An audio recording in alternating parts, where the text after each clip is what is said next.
And just all the spells on Weaver is very nice against the Lifestealer, having the time-lapse, of course, to go back if you get open wounds. But we'll have to see. At this point, it feels like they're going to run him in the safe lane farming, though. And if they run the Lifestealer and aggressive like that you pointed out, then the Weaver should be able to get quite a bit of farm. And one more coming out on the side of Mouse for the moment. Currently, they have their one support, probably looking at a second, unless, of course, that Gyrocopter is going to be playing support himself. But I feel like it's just going to be Fata Mag, probably once again. If they want to take a Darkseer here, they definitely could, because Darkseer is so ambiguous with his laning phase, he can pretty much do it all. I mean, last game we saw him in part of a tri-lane on Miles. Not that it worked out particularly well, but I feel against heroes like Rubik, Nature's Prophet, even Puck to an extent, just the AoE is quite a bit better against that kind of a lineup than it would normally be against a Chen Lone Druid lineup that NTH are running in Game 1. So they're going to go with the Bane instead. So it is looking to be the secondary support that didn't have, which means that Gyrocopter and the Lifestealer are going to be getting the majority of the farm on the side of Mousesports. And now No Tide, they currently need one more support themselves. Yeah, at this point it feels like Mousesports is... With that last pickup, they might even run a Lifestealer aggressive, and we're going to see an Undying being the last pickup for No Tidehunter. Getting another team, or a team fight hero, of course, having the Tombstone together with a Dream Call isn't going to be too bad, just getting the zombies up. Even though Gyrocopter is very, very good against the Undying, just having the flat cannon to either focus the Tombstone, and then you pretty much kill all the zombies in the area as well. But also the range on Gyrocopter is very nice to just bring down the Tombstone. I do find that pretty strange. Maybe they're just confident in their ability to kill the Gyrocopter before the teamfight gets too far underway, which is an ideal situation to say the least. But I don't know if they're going to be able to do that, because you have to worry about counter initiation coming out of Koikva, playing on the Mag. You have to worry about the Bane being able to Nightmare to stop any follow-up damage on the hero that you're trying to focus. There's a lot of variables here on the side of No Tidehunter, and where I feel like Game 1, you kind of had this looming sense of their lineup is going to be able to push really hard. You figured that they're going to get the advantage. I don't have that same feeling here for No Tide. I actually think the draft might slightly favor Mouse here in Game 2. Yeah, it feels like No Tidehunter is more about pick-off kills with the Nature's Prophet, Weaver, and Puck, of course. And then they have two heroes that they want to try and back it up in the Rubik as well as the Undying. Undying is a very good teamfight hero, but overall, like you mentioned, though, it feels like Mousesports' lineup is a bit stronger at this point, because their team fight is very strong, their early game is very strong as well, and in the mid game they're going to shine if the Lifestealer can get a lot of farm. Both teams currently looking to be running a defensive tri-lane at the moment. Of course, S4 is probably going to be going mid here on this Puck, and he's going to be up against the Gyrocopter. And Puck, ever since his base damage buff, the removal of mana cost from phase shift, and of course you can't autocast it anymore, that's actually made his mid laning quite strong in comparison to what a lot of heroes can do nowadays. And Gyrocopter actually doesn't even have as much range, so I think Puck is probably going to get not a huge advantage, but he could definitely do pretty well in this. Depends on how well Fata can actually use his flat cannon to harass and things like that. But actually we're going to see Mag getting spotted out here by the side of No Tide, but no disables, so he'll be able to get away. Yeah, that's one of the biggest things they're actually lacking on the side of No Tidehunter. They got the Dream Call, of course, and the lift from the Rubik, but other than that, there are actually no real disables on the side of No Tidehunter. But if you look over to the Mouse, they of course got the RP and the Ice Path, as well as the Bane. Just holding the Weaver with the Bane is going to be huge this game. Some defensive warding being done here by Ake. Puts a ward up on the high ground. Just being annoying. Zoning out this poor Gyrocopter here at level 1. Needs to be careful not to get too close, though. Just because of the fact that Rocket Barrage does a pretty good amount of damage. And just giving a little bit of an advantage to S4 like this in a lane that he would already do fairly well in, I think is going to help him quite a bit. You can see he's hit pretty much every single CS so far, outside of the denies, of course. And Black is going to be in the same shoes, as No Tidehunter have actually decided to completely sack that bottom lane, as Ake actually eats a Rocket Barrage right there. So the Nature's Prophet, he's going to be doing a little bit of jungling until he gets more items up. And Admiral Bulldog playing on Prophet is pretty standard. We actually talked about that in Game 1. So the potential to actually go in and kill on this mid lane, because it's just a Gyrocopter, is going to be quite high once they get 6 up on that Puck. Yeah, for sure, and Prophet most likely just going to try and get some levels up so he can be ready to TP in. But like we were talking about, though, they don't really have too much of a kill potential, so it feels like he's just going to try and farm as much as he can. Maybe get a Midas and just farm. and get some big items up instead, because unless a hero of Mousesports' side get caught out of position, it's going to be super hard for them to set up kills. Well, the one thing to keep in mind here is that heroes like Gyrocopter, Bane to an extent, Jakiro, they don't really have escapes. So if they ever get caught out like you were saying, it's pretty easy to actually take them out, and S4 is still being pretty aggressive here. Has Ake just sitting mid. He doesn't even care about getting experience. He's not even sitting in experience range. He's just doing everything that he can to try to stop Fata from getting this early game, and it's starting to show. It's 3-1 right now for Fata in comparison to 11-5 for S4. So one of the supports actually being rotated over, and First Blood's going to go the way of No Tide as they manage to pick off Mag in that top lane. Looks like he was only level 1, so the skewer not enough to get him away. Yeah, most likely we saw a pickup on the skewer as well, so just lift him in just as the skewer starts, of course, and then with the Gemini attack on the Weaver, you do quite a lot of damage. Counter warding being done here by Mouse now. They've realized that Ake had a ward up on the high ground, and S4 are going to be forced to CS under his tower for the moment. But that First Blood, that changes a lot of things, because Loda, especially, being the recipient of that extra gold, he's sitting at 14-3, which he is getting out CS'd by Black at the moment, but that gold pretty much completely negates that, and he'll be able to go for a Midas if he wants to. Black is probably going to go for a Midas because, as you said, there's just not many disables on the side of Mouse. But in the farm war, I actually kind of have to favor Weaver here, as long as he plays properly and doesn't get out of position and get caught by RPs or Fiend's Grips. He's going to be able to kite these heroes pretty much indefinitely. Yeah, just Weaver being so strong, and Koikwa might go down once again here. Fadebolt's going to finish off the job, so EGM on that Rubik picking up a kill, and the Mag goes down once again. Mag only being level 1 still. He's managed to get about two creeps of experience. But like you were mentioning though, Loda, Weaver getting a lot of farm is so annoying to play against, because even if you get a gem, the Shikuchi is just very, very hard to play around, or just try and catch someone running around with the Shikuchi if he's got good movement with it. Even though they got some good lockdown, it's still super hard for him to do it. And not only that, but he does have very good early fighting potential ever since the Shikuchi damage buff. It's a pretty ridiculous harassment tool, even in the lane. At level 2, it does 110 damage. Maxed out, it's 150, and it only has a 6-second cooldown. So the harass potential, the chase potential on Loda is going to be pretty big here. S4 actually getting spotted out by Alex, as Alex steals the regeneration rune. S4 going to be able to phase shift that rocket, so not much damage being done overall, but S4, if he wants to refill his bottle, is going to have to crow at this point. Yeah, he's getting quite a good last hit, so even though Fata were pressured so much, he's getting a bit of last hits as well. He's 16-5. Taking so much damage, still only level 1. Loda's going to dive past the tier 2. He really wants this kill. I don't think Koik is going to be able to get away. That's another kill. That's 2-0 right now for Loda. He has 28 CS right now. It's only 5 minutes into the game. He decided to go for the treads. So it's just aggressive dive after aggressive dive. And this poor Mag, man, he is not getting anything in this top lane. And this is really good for no Tidehunter at this point, because RP is going to be the big thing to lock down Loda once they start team fighting.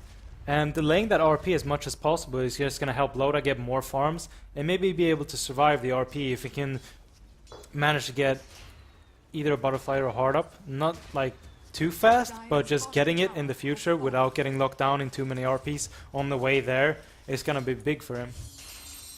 Mouse get the first blood in the tower department, at the very least, as they manage to push the tier 1. And S4 going to be forced back here. Rocket being pretty annoying as Fata tries to harass him with the flat cannon. But Koikfa dying 3 times already, that actually is like a game changer. When your offlaner dies that many times, gives the first blood to the carry of the other team and another kill. Sure, getting the tower a little bit faster is nice, and middle lane looks like Fata's going to be dropping here too. Admiral Bulldog actually TPs in after the coil, but going to not even be necessary. And Koikfa's just being zoned. He's sitting at his tier 2 basically, not able to do anything. And this top tier 1 looks to be falling in favor of No Tide here soon. Yeah, dropping the tombstone behind the tower, just killing off the creep wave even easier, and it should be an easy last hit for Loda as well. And his farm is not, even though he's a bit behind in the last hits of Black, his farm is not behind, and just getting those extra kills is going to put him ahead of Black, I believe, as well. Tier 1 going to be dropping here, see if Loda actually manages to get the last hit, and Ake is actually going to take it instead. I guess he just wanted his Arcanes, which he has just enough gold for now, so Loda, being the team player that he is, decides to give it away. And EGM is rotated over mid. Looks like he might want to try to kill Fata here if he gets lucky, but he doesn't have boots, so it's going to be pretty difficult for him to get in a proper position. But No Tide, I mean, they're just getting picks. It's like they're outplaying Mouse at the moment. Ideally, your Mag wouldn't have any deaths at this point. Sure, he would probably still only be level 1, as Quakefa manages to get level 2, actually. Skewer away from Quakefa. Going to be running up to the high ground. Is there even going to be a TP? Nope, doesn't look like it, as the rest of Mouse isn't going to try to help him out. He doesn't get dove, though, so I guess it'll work out. And this Undying has been utilized a little bit differently than we're used to seeing. He kind of sat mid for a while, gave S4 a little bit of a creep advantage, and that's going to be another coil. EGM taking quite a bit of damage. Ice Path going to be off the mark. Fata gets telekinesed in tower range and will eventually go down. EGM manages to escape with his life. That's 5-0 in favor of No Tide, and that was basically a 3v2. The Jakiro, unfortunately, missing his Ice Path, I think, made EGM live right there. And we were talking about the pretty much non-existing kill potential of No Tidehunter, and they're just finding more and more picks at the moment, and this is going to be really big for them, just getting those early kills and getting the early farm. Since we were talking about Mouse having such a good teamfight lineup, if they can get enough farm on the heroes of No Tidehunter, the teamfight lineup of Mouse isn't really going to matter if they can't kill everybody during the RP and the follow-up of the RP. Yeah, I'm kind of getting the same feeling. Loda going to be spotted out here by Pos and Quakefa in retreats, but as you were saying, just getting more tanky is going to be all No Tidehunter really needs to do, because you know Loda's physical damage is always going to be pretty high because of Geminate and Swarm with the minus armor. And you know that Admiral Bulldog has pretty much just been left completely alone. He's almost level 8, he's got his Midas and another 1,000 gold. So everything really just going the way of No Tidehunter here in game number 2, and it's not really a drafting thing to me. It's more they're just getting outlaned pretty heavily. Yeah, outlaned and outplayed as well. I mean, S4, Fata managed to get back quite a bit, but S4 managing to get a solo kill on Fata in mid, that's quite big. Dying to your opponent's mid laner, just dying solo is quite a big thing for you to happen, and you don't want that to happen too much, or you don't want it to happen at all. S4 making the transition to the bottom lane, as Black is chasing him down for the moment. Not going to really be able to do much. The one thing that I really worry right now for Mouse is that since Loda has had such a fantastic start, if you want to kill that hero, you have to commit pretty much an RP, guaranteed, and maybe other heroes to it as well, like 2 or 3, just to be able to take him off the map. And that starts to become a problem, because if you're committing that many people to one hero, then the Prophet starts to split push. Then you start having other issues like S4 with his counter initiation. So Mouse right now, I feel like one of their only options is to wait for that mag to get RP, try to take a 5-man engagement, but since they haven't really done so well in the laning phase, I don't even know if that's going to work. Yeah, at this point they're just sitting and farming as well, and Gyrocopter is still farming mid. It feels like they maybe should have just rotated the mag mid for a while, especially when they saw S4 going down to the bottom lane. They could have just rotated the mag into mid to be able to get some experience, because he's still only level 4. He's really struggling with getting experience, because Loda's still sitting up in top, just being really annoying against this mag. He's got the casual Ring of Health picked up for the moment. Not sure if he wants to go for Lincolns or what item build he actually wants to go. Seen some Weavers in the past going for drones and things like that, but time will tell what Loda actually wants to pick up. And No Tide really don't have any problem just kind of sitting their supports around at the moment, because the supports of Mouse are still not looking good at all. You can see the experience per minute, less than 100 right now for the 2 supports on the side of Mouse, and that really does hurt. S4 in the meantime going to be taking some damage. Rocket going to be used. There's a Dream Coil. Loda comes in from the side. Still the haste run up on Fati. He's trying to TP away. Way too much damage, though, as he eventually gets picked off. So Loda now on a killing spree. The supports of Mouse, actually, one of them is quite low. Pos actually below half. Loda wants to try to go in behind the tower. There's a Treants for vision. Manages to sprout Pos. He wants to TP out as well, and I think he will be successful in doing so. Nightmare onto Admiral Bulldog. And Alex is going to be able to get back to his tier 2, but this is going to be a tower regardless, even if they don't get the support kills. Yeah, tower and another kill on the mid hero, which is going to be very big for them. Just locking down the Gyrocopter and not getting him those islands to have the mid game, those items to have the mid game presence. At this point, they're locking down 2 of the core heroes of Mouse. They're locking down both the Mag as well as the Gyrocopter. Mag has been managed to get level 6 now, and he's going to have his Arcane Boots quite quick as well, or quite soon as well. But it's still, Loda being this tanky at the moment, if he wants to go for Lincolns, like you mentioned, they're going to commit, or they have to commit pretty much a Fiend script as well as an RP. And having the Lincolns up, if Alex, who I believe is on the Bane, if he doesn't pay attention, he could screw that up, of course. It's going to be really hard, I think. It's pretty much what we're saying right now for the side of Mouse. And their team fight's still there. So it's not like the game is completely over at this stage, but the laning phase for the second game in a row just hasn't really done what it was meant to do. So if they want to make a comeback here, they're going to have to rely basically on no Tidehunter making some mistakes, rely on Black to get his farm just absolutely going as a farming call down is being used here in the middle lane. And actually, I think he got like one of those, but Flat Cannon stolen by EGM. That's actually pretty funny to see. Rubik just throwing out his little auto attack everywhere. But 6-0, 12 minutes in. Tower advantage going the way of no Tidehunter. Kill advantage going the way of no Tidehunter. Pretty much everything is going their way. Yeah, this game is really in their favor at the moment. Mouse still hasn't managed to secure one kill. Even though Black is farming really well, he's picked up his Arm Knight. He's going to be forced to maybe go into an Orchid just to be able to kill off Loda, but going into that Orchid, they need something to block off the Lincolns, if Loda goes for the Lincolns, of course. So it's going to be very hard for them, because even if Black is going to do a lot of damage, once he pops that Rage, he won't have the Empower, and Mag being such low level, he's not going to have the Empower either to even give out. S4 dangerously close to his blink right now. Loda's sitting on top of 3,200 gold, so very soon, I would assume, we're going to get the answer to that question of what is he actually going to make.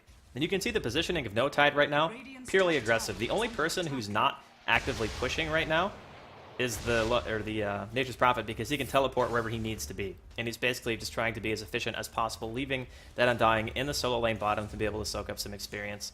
And then, of course, just jungling himself. So Ake manages to hit level 6. Of course, he got his Arcane Boots from that Tier 1 tower last hit in the top lane. And their supports are just doing well in comparison to what Mouse has right now. You can see the level difference. I mean, level 8 right now on the support Rubik in comparison to the offlaner of Mouse, who has actually caught up quite a bit, by the way. He is now level 7, but the Undying is 2 levels above Jakiro, and the Rubik is double his level. Well, I guess Jakiro just hit 5, so it's a little bit different. I worry for Mouse. Like, basically, the last-ditch effort for them is going to be defending their Tier 2s. Yeah, and no Tidehunter going for some sneaky killing off the stacks of Mouse, and the Flat Cannon stolen from the Rubik really helps out there. But Rubik being level 8, and he's just stacking up, or he's actually getting an Urn now. I thought it was going to stack up on some bracers, but Urn is going to make him a bit tankier as well, so he should be able to steal some nice spells. He got the RP to steal, of course, as well as the call down if he managed to get that. So their team fight is not going to be too bad either. Well, Mouse currently have a Life Stealer infested inside of the Mag, so he's not out on the map at the moment. He's kind of just waiting to see if they could potentially kill Loda. And the burst damage is going to be there. Loda hasn't bought an item in a while. Here he comes. He goes for the Skewer. Not going to use the RP. Decided against it. I think he would have hit him, but it's a pretty risky play. And this is precious time that Black cannot afford to waste. He can't really sit here and continue to farm like that. S4 going to go ahead and phase shift on that rocket. Sentry's being dropped mid. And this is the first aggressive stance I've seen Mouse take in this game, aside from killing the Tier 1 bottom as they look towards the Tier 1 mid. And still, Black remains inside of Mag, and they haven't really done anything with it yet.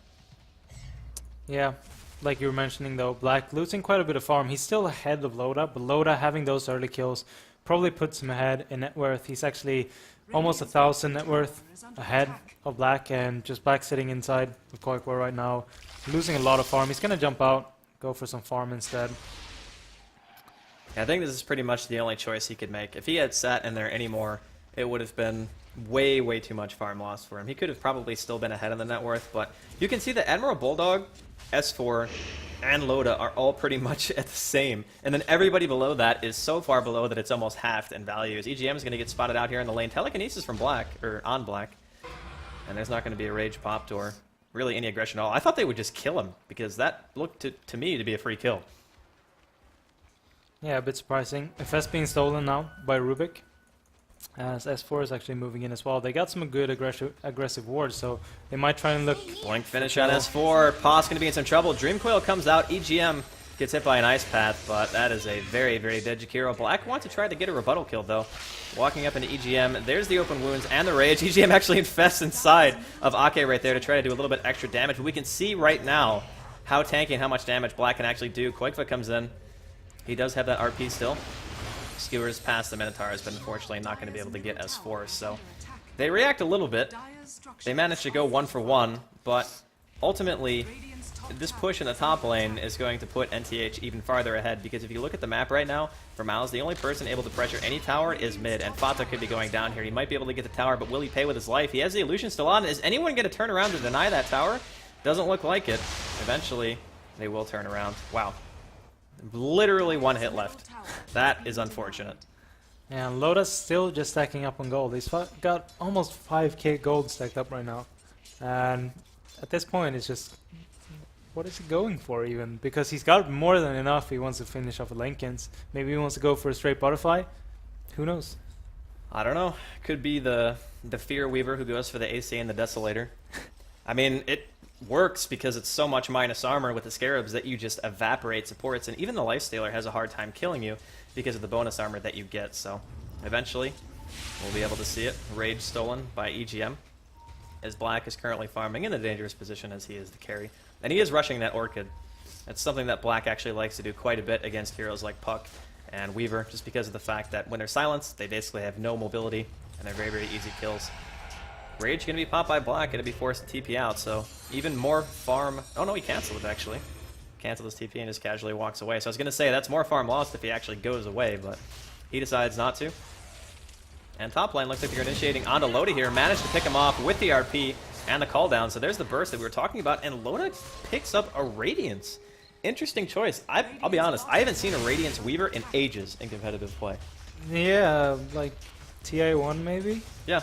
It feels like it anyways. It's been quite some time since we see the Radiance Weaver. And it's a bit surprising to see actually that it picks it up, even though, I mean, they got quite a bit of single target spells to cancel out the Lincolns. A Lincolns would still be a very good choice to pick up. If you would have picked up the Lincolns right there, he would have blocked out the Fiend script, because he got the Radiance just as the Fiend script went out. And that could have been a surprise, and he would have survived, because the Fiend script draining mana as well. Couldn't, of course, use the time lapse since it's only level 2, so it still costs a bit of mana. Hammer Bulldog teleporting in here to the top lane just in time to see Koikfa retreating to his base. But that kill on Loda is a pretty big deal, especially he just got his Radiance that leaves time off of the map where he's unable to get any farm done. Alex in the middle lane going to be in some trouble as EGM actually rages up, and a Nightmare as well. And Loda, yeah, this is just going to be a free kill. Call down comes out, not going to make contact with Loda, unfortunately. Fata working his way towards the BKB, but this is the inherent problem right now with the Gyrocopter, is that if you rush a BKB against no Tidehunter's team, where is your physical damage coming from? You're basically saying we're relying solely on Black to be able to isolate a hero and kill him during that rage. And in the meantime, NTH get Roche. Yep. And like you said, damage not really going to be there, but another thing that I'm a bit surprised to see with the Radiance from Loda is that the supports of Mouse are actually quite tanky. Even though they're low level, Jakiro is generally a very tanky support because he's got quite good strength gain, and the Bane got his brain sap of course as well, so a bit surprising to just see. It could be just to help out with the push. It's some nice damage, but it's still a bit surprising to see. But he got the Aegis now, picked up Perseverance as well, so most likely going to go back for that Lincolns now. I think Lincoln's is pretty much the right call. I maybe would have liked it even more if he just bought it straight away, because the Radiance burn against those heroes doesn't really seem that effective. Sure, it increases your farm rate, but the damage that you get from a Radiance in terms of his overall right click I don't feel is necessarily efficient for what he is meant to be doing this game, which is basically just kill heroes like the Weaver and the Gyro. Just go in, get the damage dealt, time lapse out, try to avoid things like RP and Fiend script, and then you're fine. And a Radiance, I feel like, makes his team fighting potential weaker until he gets up another item. But then again, no Tidehunter have pretty much all map control at the moment. You can see they're just sitting in Mouse's jungle right now. The 3 or 4 highest net worths we can see are Weaver, Nature's Prophet, Lifestealer, and of course the Puck, and 3 of which are on the side of NTH. So it's not like they're going to be too concerned making the transition into the later game. And that's the hard thing. Since Mouse, of course, picked up 3 core heroes, they got the Mag, the Gyro, and the Lifestealer. Only having the Lifestealer being that far up in the farm is going to hurt him quite a bit, since you pointed out the 3 of the 4 top farmers are on the side of no Tidehunter, so that's going to help them out quite a bit. S4 going for a Sheepstick right now, so that will be very good for them. Orchid completed now on Black, so if they want to try to focus somebody like S4, they could definitely do that now. And they smoked up. They're behind the tier 2 here.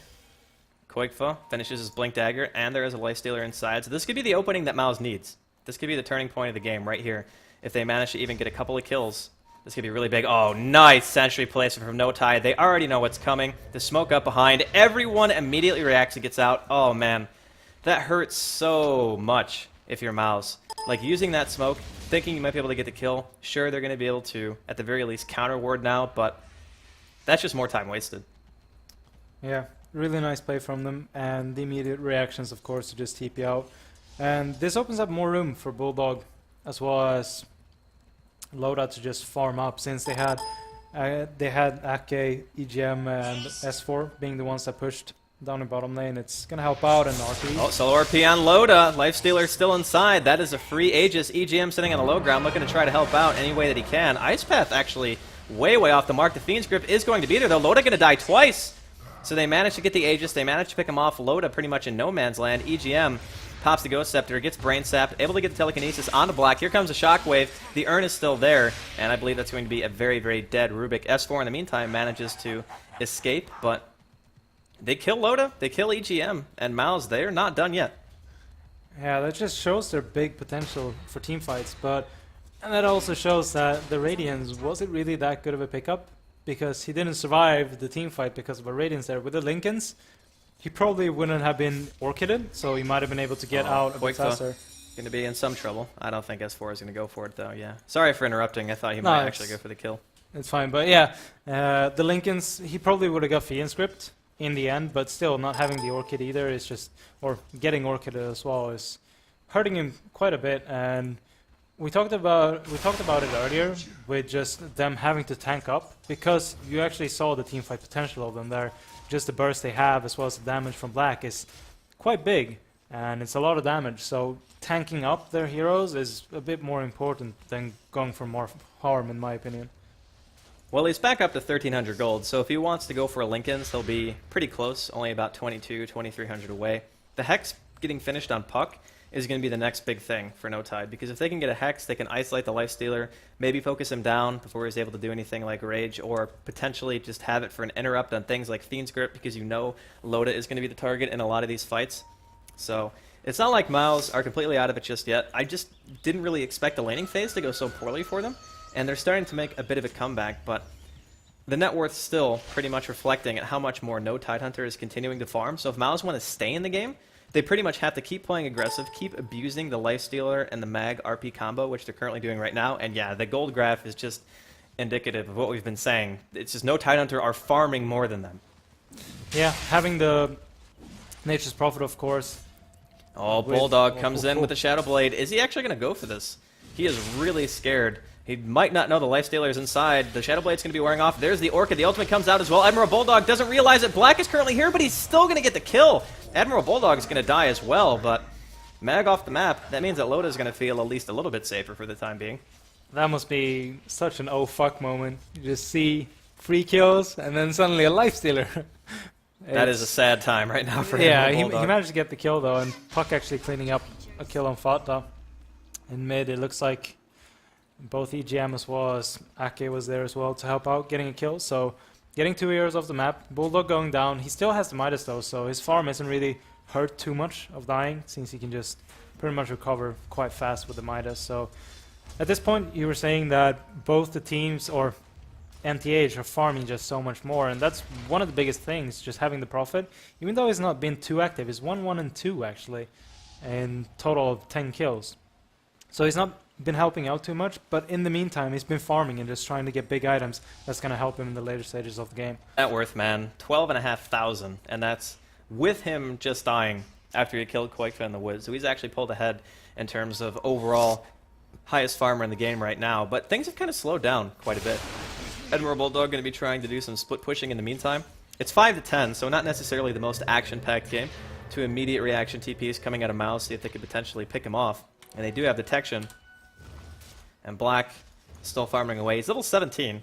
He hasn't bought another item just yet, but he's up to 2,300 gold. So, I mean, in this game, you kind of have to go for the all-in just damage build, in my opinion, because even if you tank up, tanking up against heroes like Weaver isn't really going to affect that much, because if the Weaver's going to die, it's not necessarily going to be because of your damage, it's going to be because he gets RP'd or he gets Fiend Script, as we've previously seen in the game. So for him, I feel like going damage just to be able to kill the supports faster, or maybe even kill S4, would probably be the better choice. If you get a heart, you're a little bit more tanky, but it's not going to help you in terms of getting kited. When you get in range, you want to do the maximum amount of damage that you possibly can.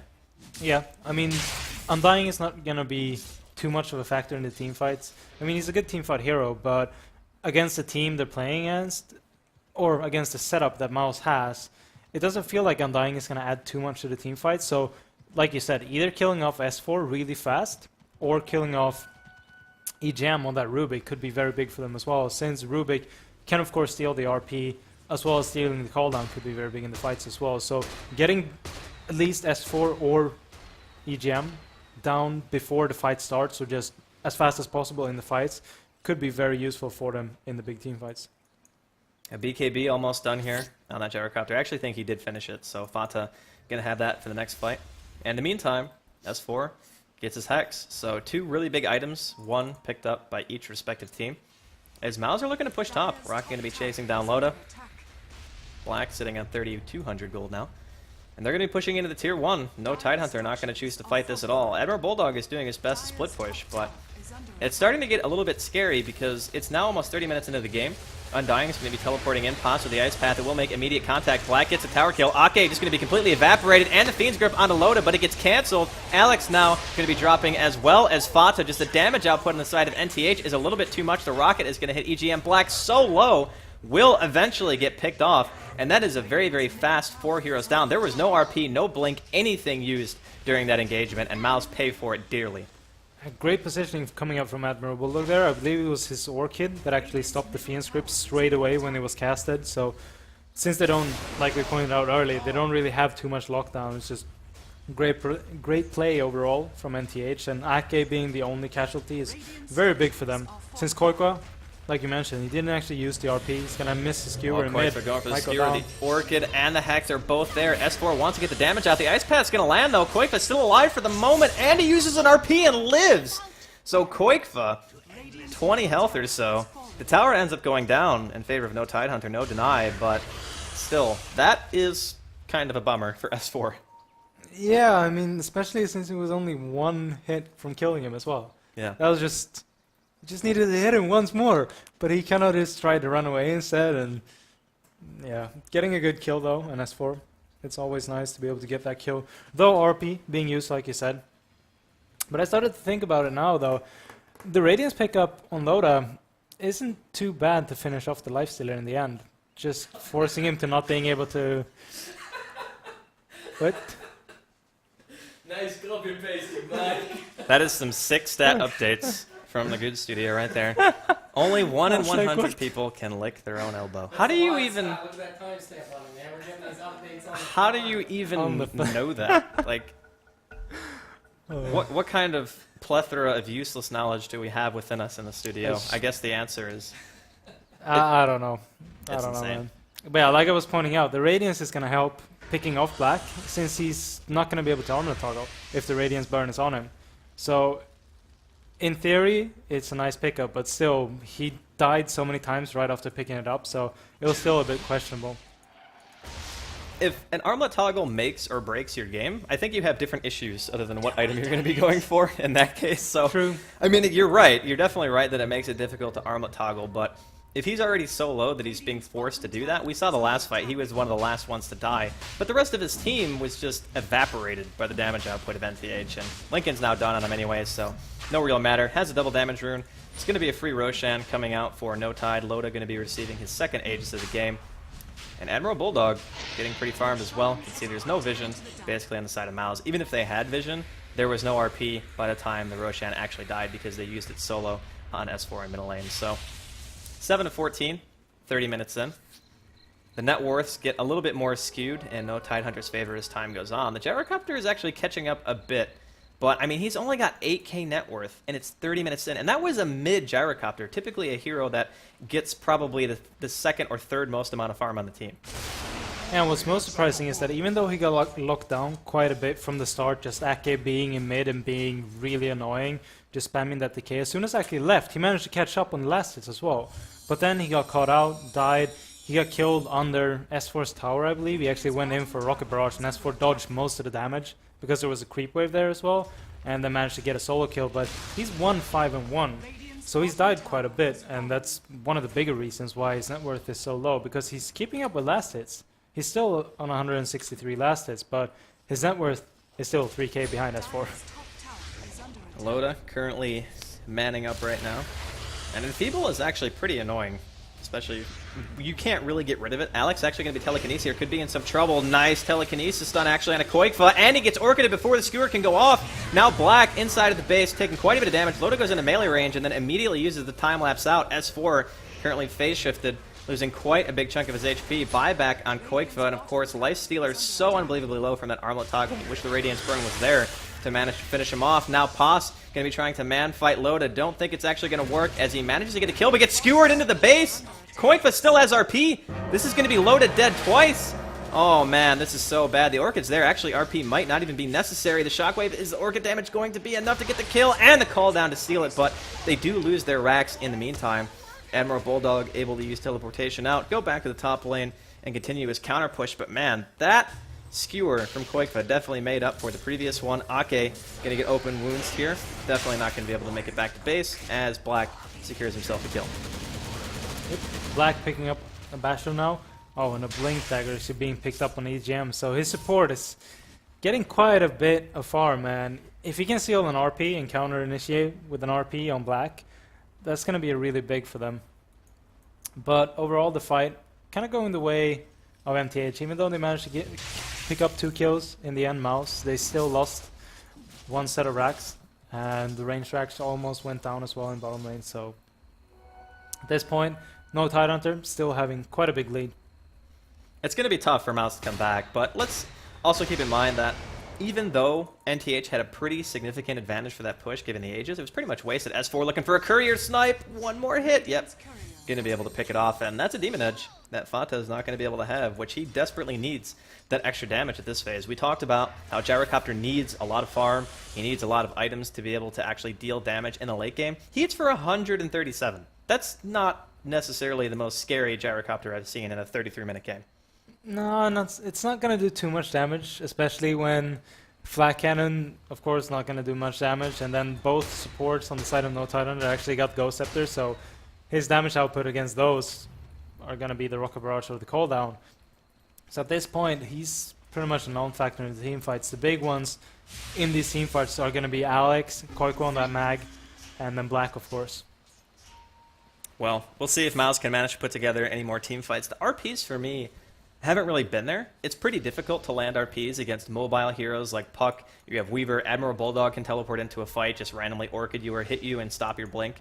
So there's a lot of variables here on the side of Mouse, but if they coordinate everything properly, they still have the potential to take the fights, and that's what's important. The one thing that hurts them the most is that 5-man Dota, which is basically what they're being forced to play right now, is very difficult to accomplish against teams who have split push potential. And you can see Admiral Bulldog has a Daedalus now. He's 3-1, 295 CS.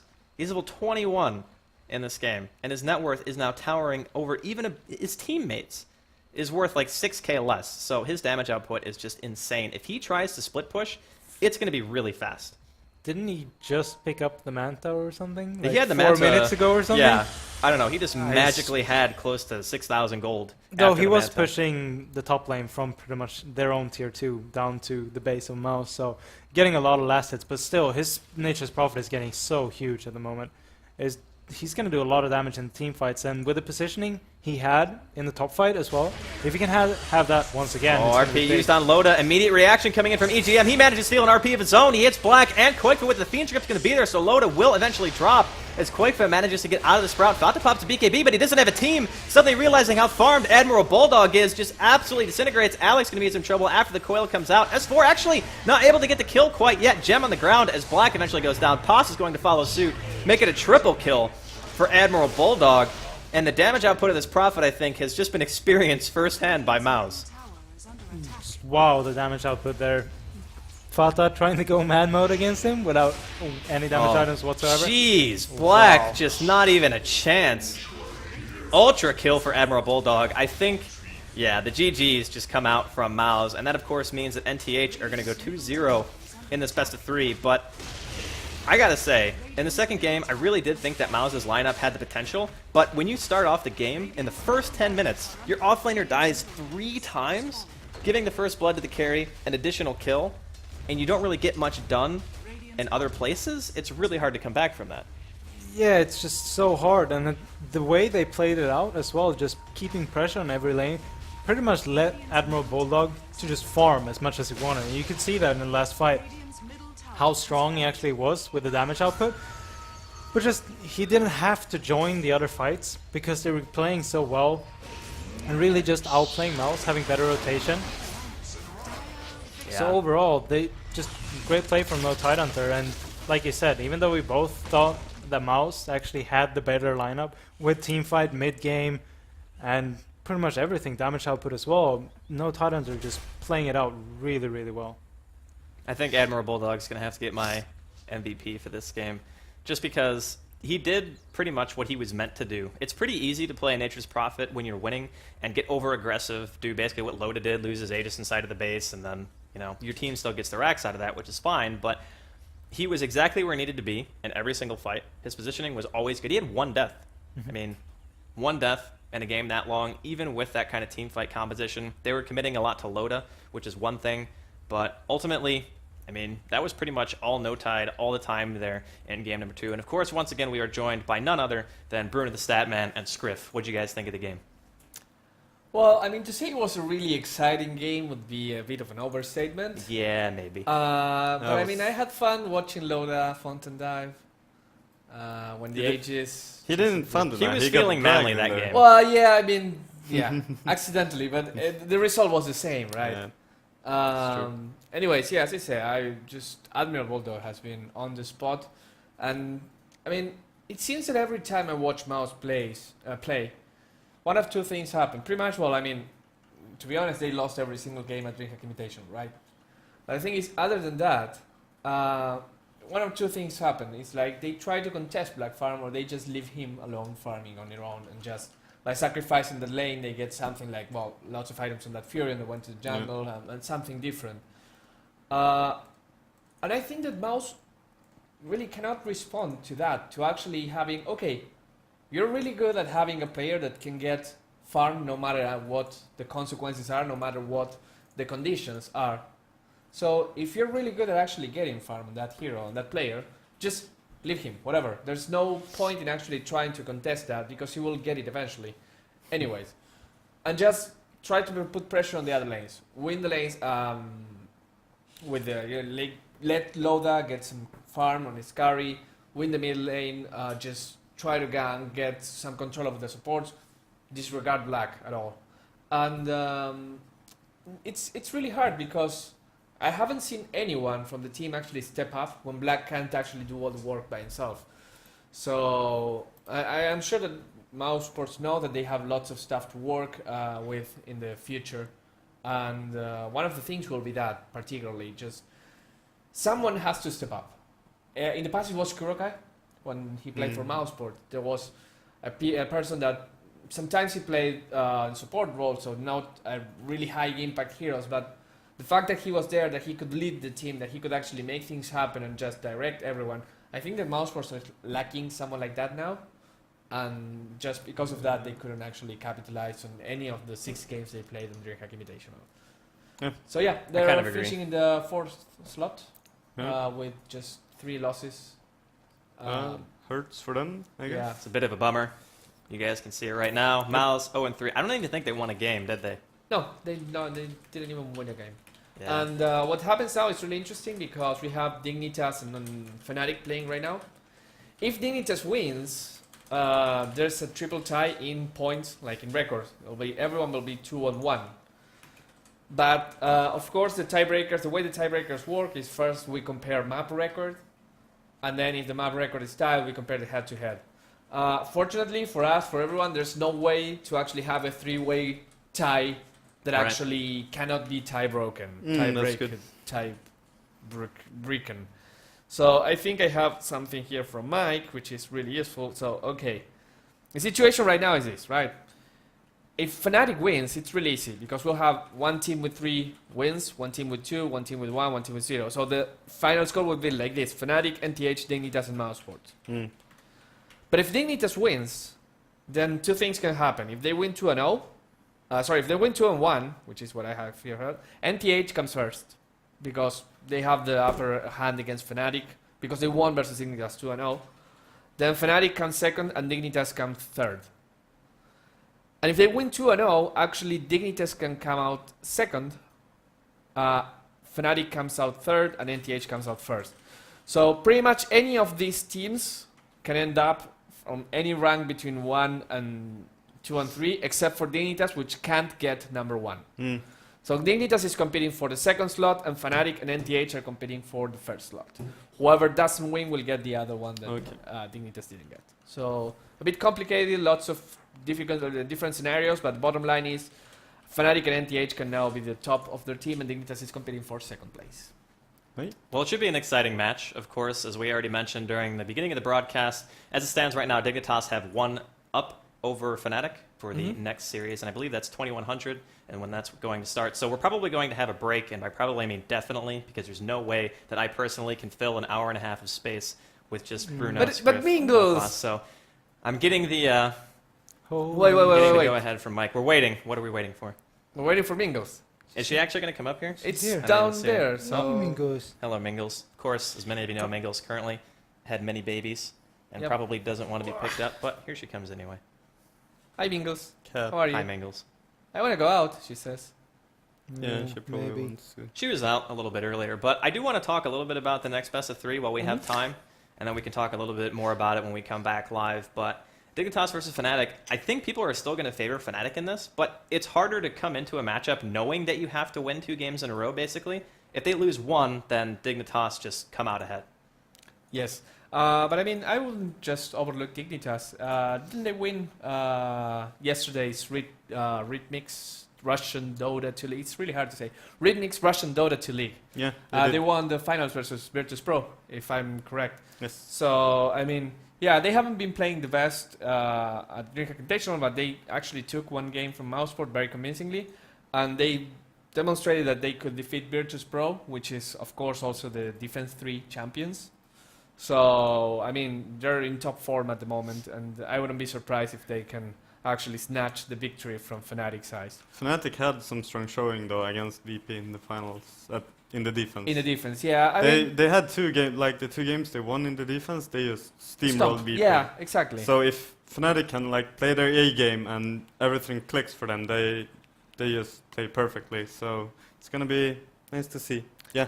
She wants to go out.